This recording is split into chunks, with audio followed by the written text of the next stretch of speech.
So, as Christine and I were catching up yesterday, and we were talking about like, what is our topic going to be?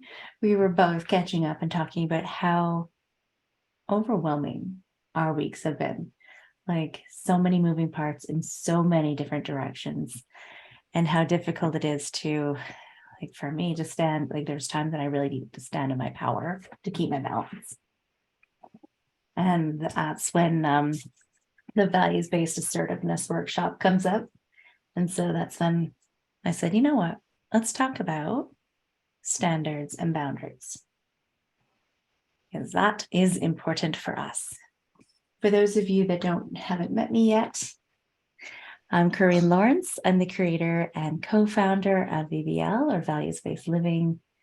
And Kristina here, for those of you who haven't met her yet, she joined VBL 2 years ago. She's our social media coordinator, but I know and have worked with Kristina in other areas of our life before she joined us. And I have seen how she lives and breathes values work. I have witnessed her take on and make huge shifts in her life as a result of taking this work into her head, her heart, and putting it into action. And she has made huge shifts in her life in really short order. She takes the values-based living approach and she puts it into action. Did you want to add anything, Kristina? No, just a thank you for saying that. Some gratitude there. Right. It's nice to have the reflections of the work that we've done, and the deep, profound shifts, because we don't notice them because we're living them incrementally on the moment by moment, and we don't always get like a narration of our life's grand shifts on a bigger scale. So that is kind of fun, isn't it? Now we're going to talk about values-based expectations, and that means standards and boundaries. And then we're going to open up the floor to questions. As we're talking, if you have questions, just pop them in the chat. We will start the Q&A with the questions that are already in the chat. And if you want to like share and talk about your question, you can pop on video and invite you to share your question, or stay on video this whole time. And we appreciate being able to see reactions. So thank you for that. So we're going to talk about the values-based standards and values-based boundaries. And really quickly, what I'll say is that standards are the expectations that we have for ourselves and how we behave. And boundaries are the expectations we have for others and how they behave. We'll get into more about what we mean there. But at values-based living, it's always important that we start with expectations that we have of ourselves first before we go into expectations that we have of others. And it's not because we're so like believing that's sort of morally virtuous to know thyself. That's lovely, but it's much more practical than that. We have more control over ourselves, and we can make changes faster with ourselves. And it's really important that we get our own head straight before we go asking other people to change to make us feel safe or happy. We go inside first before we go outside. And that just makes good sense. It's practical, and it's rarely how it happens. So I will talk about the values-based standards first, and I'll give you a quick example. This is deep stuff, so I'm going to move through it kind of slowly. There's not a lot here, but I'm going to go slowly because it's kind of tricky, these standards. So as I said, standards are the expectations we have for ourselves and how we behave. And our standards are assertive, which is what we're aspiring to. They're assertive when we're clear about the expectations we have for how our values are being met by our own behavior. And I'll give you an example. So non-judgment is one of my tippy top values.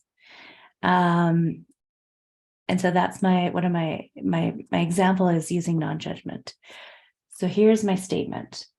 Because I value non-judgment, I expect that I will give myself non-judgment and I will give others non-judgment.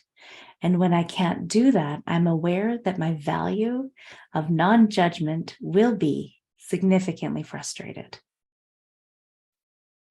Now, some of the ways that I put that into action and demonstrate to myself that I am living up to my values around this expectations around this value, this is how I do it. I use curiosity and love as the filter through which I see myself and others with equanimity. So I also have curiosity and values, coincidentally, as some of my tippy tops, but these are also the antidote to judgment for my version of what non-judgment is to me. So I will use curiosity and love as the filter through which I see myself and others with equanimity. And that means that when I notice myself being judgmental, I will observe and I will be curious with myself about why. And I'll spend time with myself in calm, curious space, and I will lovingly choose again or not. So that's how it's put into action. And I'm not going to go like too deeply into this, but just to say too that this is lifted out of the values-based assertiveness workshop. And we spend a lot more time on these concepts in that workshop, which is essentially learning the skills of assertively speaking about your values. Now I'll let Kristina talk about boundaries. Coreen had just spoken about standards and how it affects how we behave. So our boundaries are the expectations that one has for others and how they behave. So our boundaries are assertive when they are connected to a value and when there is a clearly stated expectation for that value to be met. So for a boundary to be firm, it is recommended that there is some consideration of consequences that are linked back to the value being expressed. And it's important to note, again, that boundaries come after we have thoroughly considered and addressed our expectations for our values being met with our own behavior, so our standards. Okay, so as Coreen had mentioned, we have to focus on our own standards first of ourselves before we can start setting boundaries for others. So this will ensure that we are not asking others to solve problems that are inherently in our own behavior. So an example of a boundary, I'll give an example based on my own value of connection. So because I value connection, I expect to have relationships with meaning. So my expectations for others, as well as myself, are that when we spend time together, we do our best to give our undivided attention to each other. No distractions, no phone, no TV happening in the background of a restaurant, watching sports instead of focusing on the conversation. And that there are no hidden agendas brought to our meetings. So our meetings have full transparency. To me, connection is quality time, being able to get to know a person and understand them at a deeper level than the surface. And that cannot happen if our minds are on another subject. So one of my goals this year, for example, is to focus on preserving and creating relationships that support my value of connection. When my expectations of this value cannot be met, then I make the decision on whether the relationship is worth investing further into. So far this year, I can say that I have noticed a significance in positivity in my life since I have focused on setting this boundary with others. Isn't that it's so important to be self-aware, to understand which values we have, and how they are interacting with our relationship with ourselves and how they are impacting the relationship we have with others. And what we are doing is really asking us to pay attention to the expectations that we have created. And expectations are a funny thing because we're not often aware that we have created an expectation in our head. And the only time we can become aware is when they get broken. And then, of course, the answer is like, you have a broken expectation here. Did you communicate that expectation?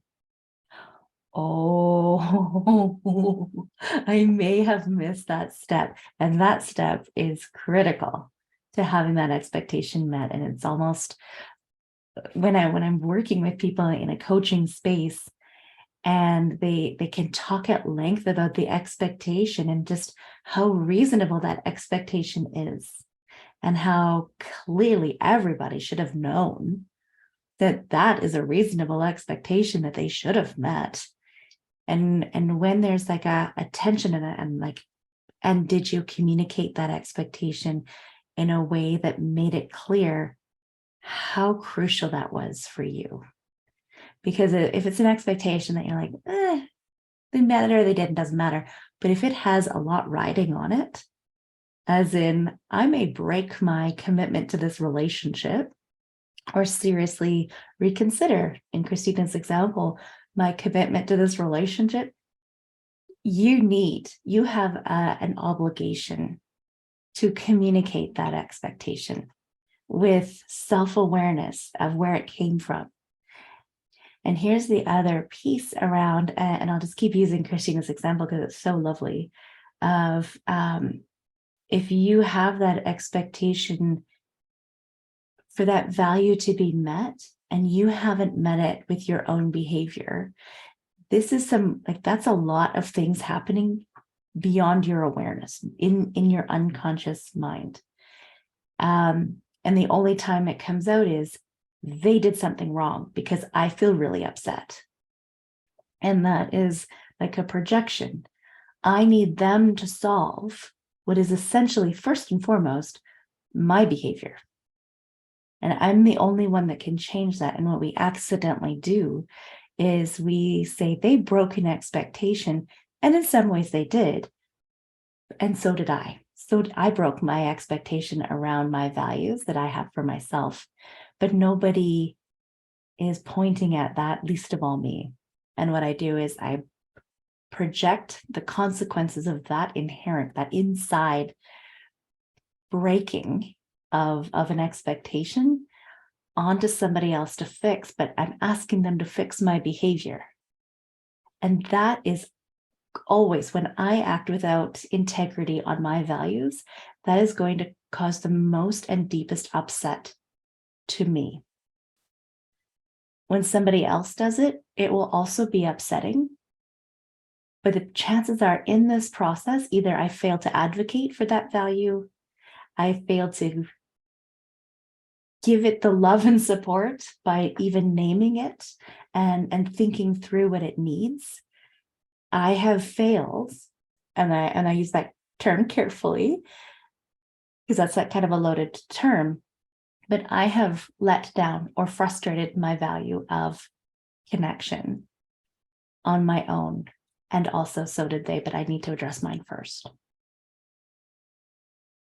And then when I walk into a conversation with somebody else, I walk into it having addressed my own behavior. They don't need to know all of that piece. That happens inside.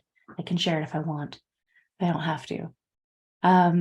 When I walk back into the negotiation and say to somebody else, you let down an expectation, and let's hope at that point that I have clearly communicated it and they let me down, then I can say with confidence, with a grounding, my value is no longer like a hot button, a hot trigger.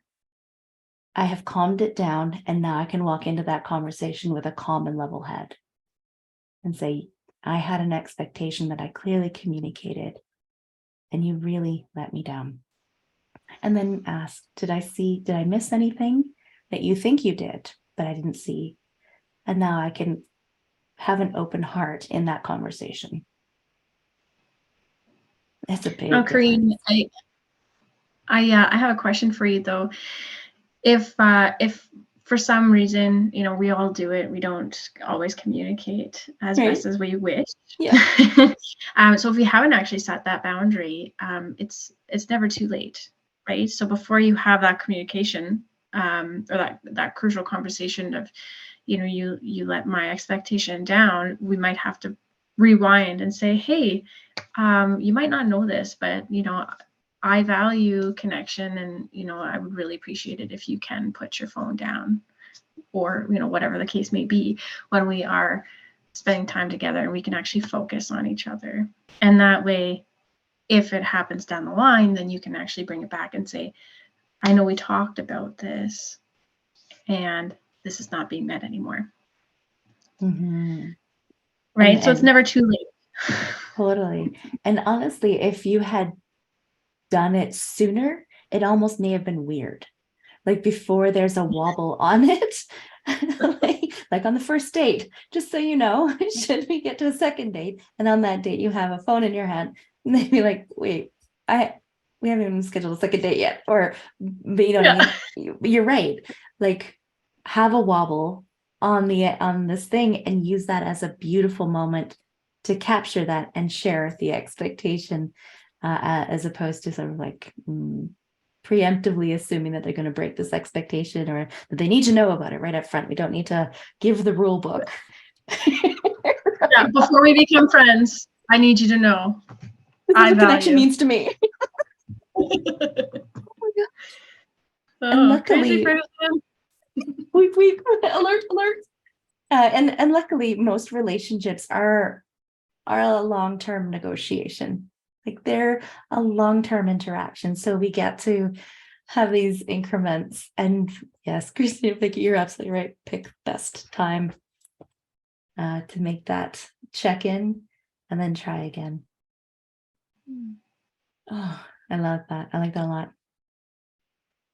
It's so weird, like when you're talking about boundaries and expectations, of even just talking about doing them for yourself, right? Like we're always taught about, even at a very young age, to set boundaries for others. I don't want you in my personal space, or this is okay, this is not okay.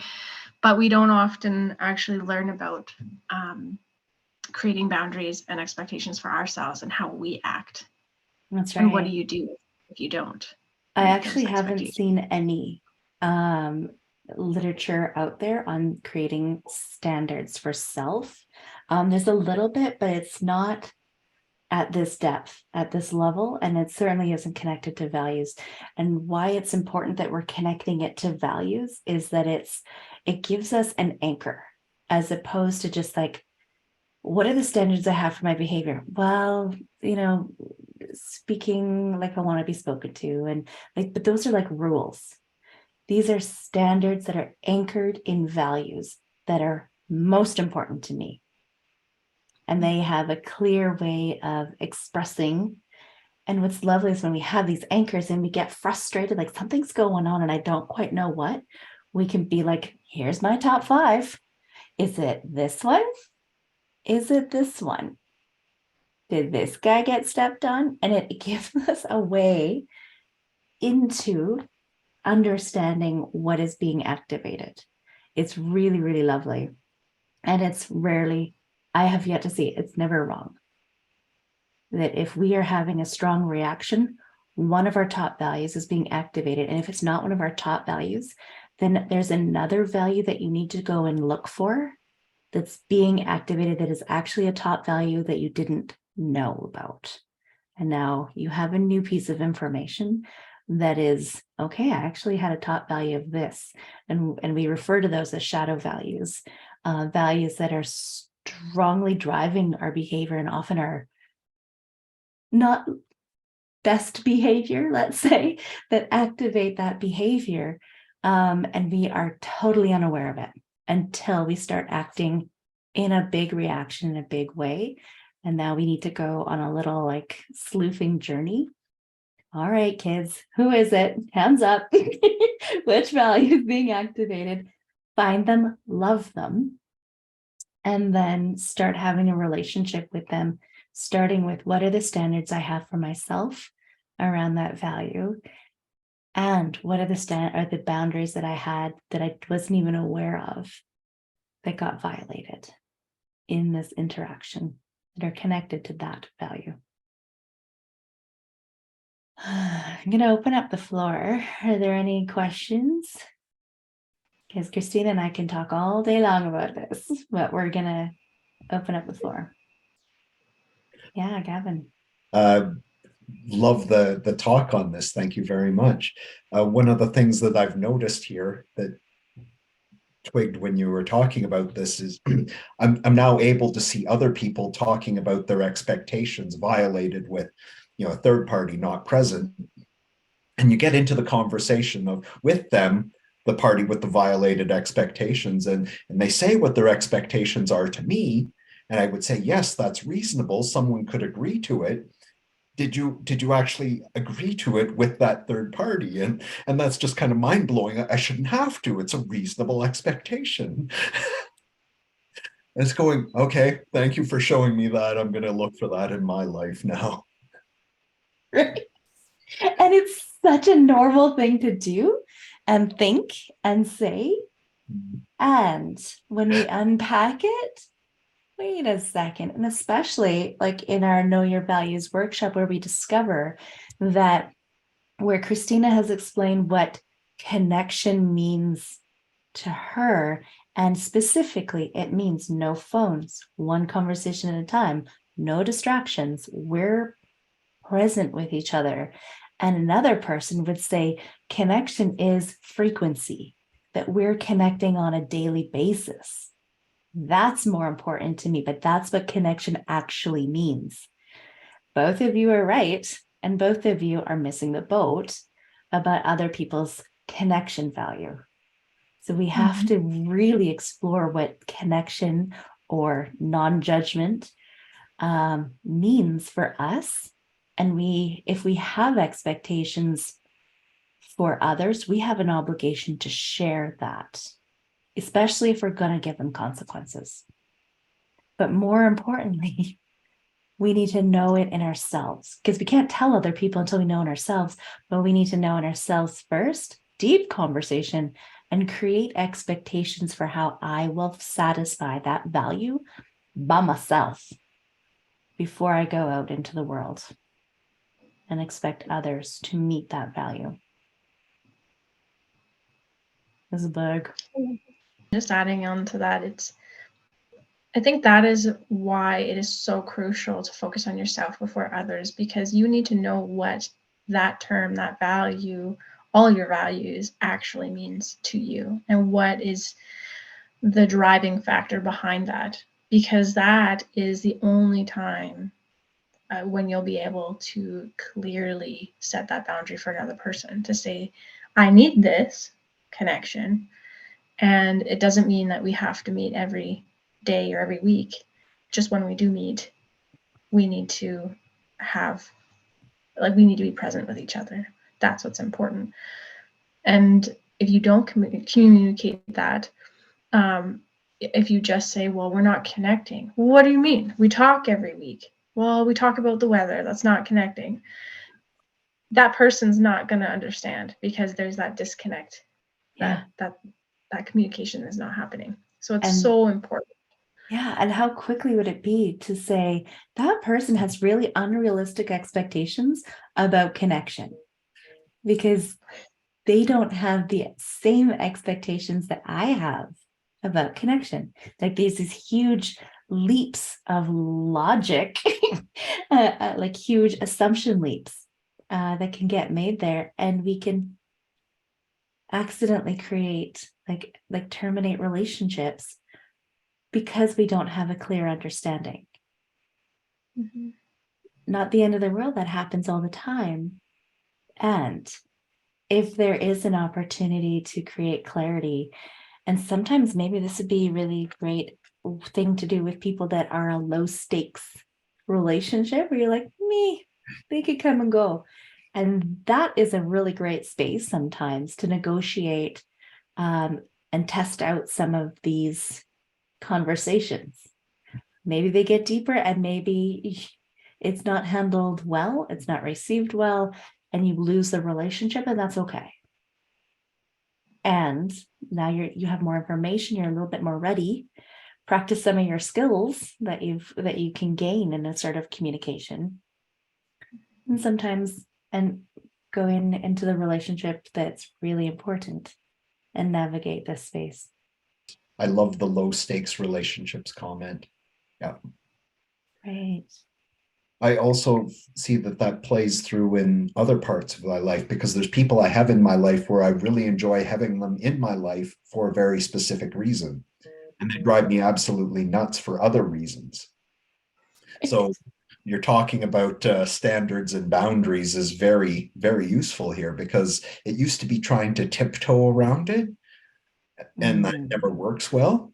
So once I have my own clarity on that, and I'm still working on it, I can say, this is where I unabashedly celebrate the relationship, and this is, we're going into territory of, no, let's not go there again. It doesn't end well. Right. And we get to pick how open and overt we are with that. We get to choose. Go ahead, Kristina. Well, the beauty of boundaries too, when we set them, whether it's for ourselves or for others, is they're not black and white. Like, yes, you have a clear, this is my value, this is my expectation, but when it's not being met, then you have that opportunity to reflect and say, okay, what would happen if, let's just speak in relationships here, if this relationship was terminated, what is it that I'm going to gain? What is it I'm going to lose here? How much weight do I put on this one value if they satisfy these ones? As you had mentioned, Gavin, that some people are great for, filling one bucket, but not so great for other buckets. Well, okay, that doesn't necessarily mean that you're going to just stop being friends with them. If other buckets are getting drained, it might mean that you have to now set more boundaries, whether it's for yourself, for them, and determine when it's appropriate to spend more time, less time, and things like that, right? So there's never a black and white, oh, they keep not satisfying this boundary, so I guess it's done, we're done. It's okay, is it causing more harm than good for me? And that's a really important reflection piece, and it's really good to even just reflect on all the goods too, right? It's stay present with yourself when you're reviewing your expectations, because they've also might evolve based on your experiences.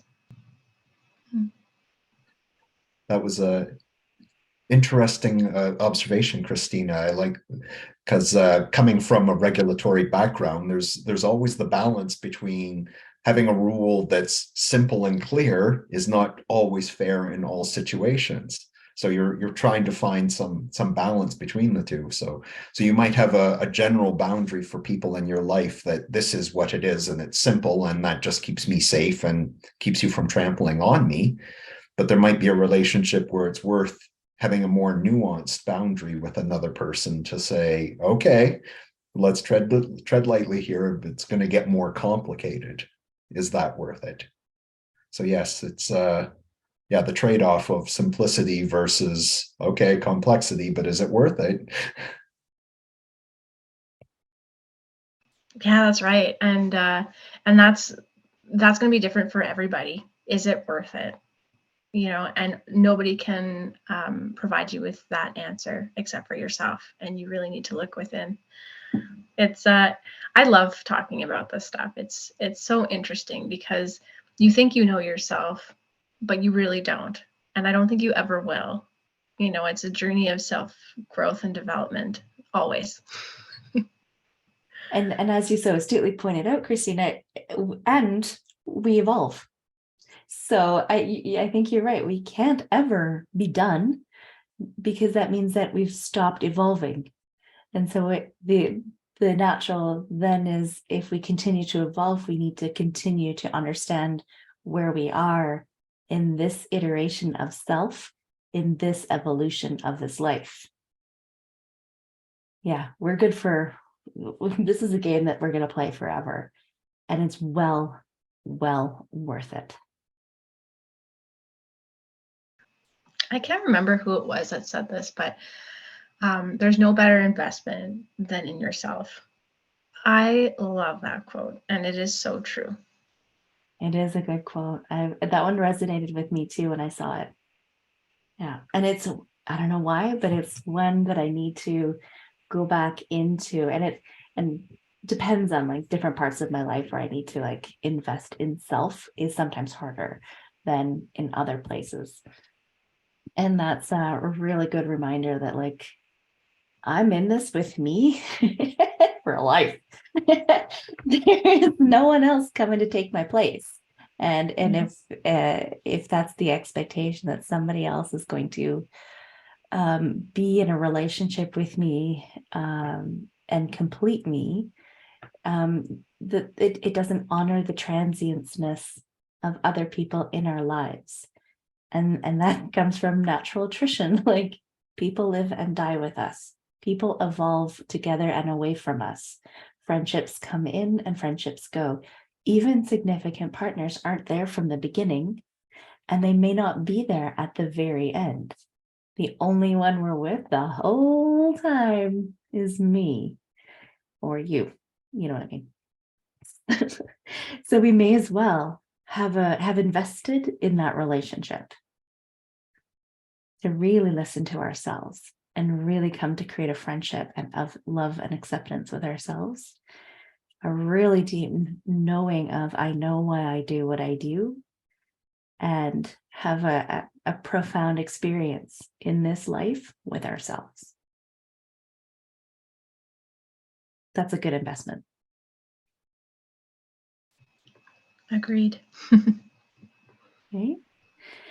So on that note, unless there's any other thoughts or questions, that was a nice way to sum up, Kristina. Why don't we wrap up? Jump in, like as I'm talking, you can jump in at any time.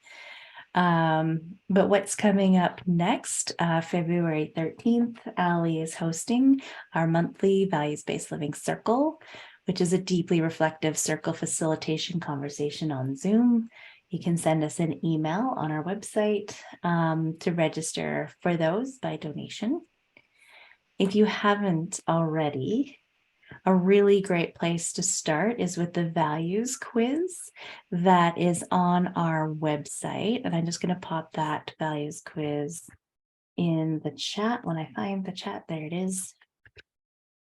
So that you can identify your top values. And then the next step after that in natural evolution is the Know Your Values workshop. And that's an online course that's available on our website. And that really is the first step in your journey, taking you through the path of understanding to understand those values that you've just identified, how they are motivators in your life, and how to recognize them in their frustrated and satisfied versions in action in your life. So I'll pop that in the chat. Sign up for our monthly newsletter on values-based living, values-basedliving.com. And there's new articles and a bit of an update on our schedules and what's coming up next for scheduled Zooms, Q&A sessions, workshops coming up. And I think I'll leave it there. So if there's anything else that anyone wants to add, that would be great. And if not, I will thank you both so much for joining us. And I will wish you well in the rest of your day. Thanks, Coreen. It was a pleasure to join you guys today, and thank you for having me. Yeah, thanks. It was really fun. Thank you, Coreen. You're Kristina. You're welcome. Right. Thank you for coming. Talk to you later. Bye for now. Bye.